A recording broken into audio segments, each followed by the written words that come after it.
नात्यांमध्ये सतत भांडणं का होतात?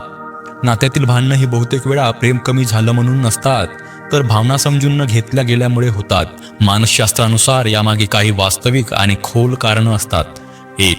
न बोललेल्या अपेक्षा. आपण समोरच्याकडून खूप अपेक्षा ठेवतो, पण त्या स्पष्टपणे सांगत नाही. तो किंवा ती आपोआप समजेल ही अपेक्षा तुटली की राग निर्माण होतो. 2. संवादाचा अभाव. बोलणं कमी आणि गृहीतकं जास्त होतात. काय वाटतंय हे न सांगता टोमणे, शांत राहणं किंवा चिडचिड करणं यामुळे भांडणं वाढत असतात. ऐकून न घेणं. आपण समजून घेण्यामुळे ऐकत नाही, तर उत्तर द्यायला ऐकतो. समोरच्याला माझ्या ऐकलंच नाही असं वाटलं की दुखावणं होतं.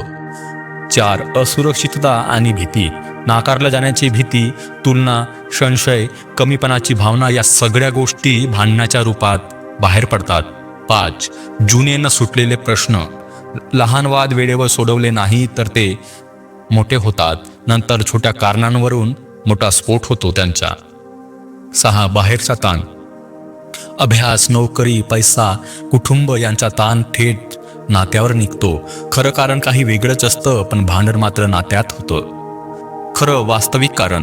भांडण म्हणजे नातं कमजोर आहे असं नाही, तर भावनिक गरजा पूर्ण न झाल्याचं संकेत आहे ते. यावर उपाय काय करता येईल? शांतपणे आणि स्पष्ट बोलणं, दोष देण्यापेक्षा भावना सांगणं, ऐकण्यावर जास्त भर देणं आणि वेळेवर प्रश्न सोडवणं.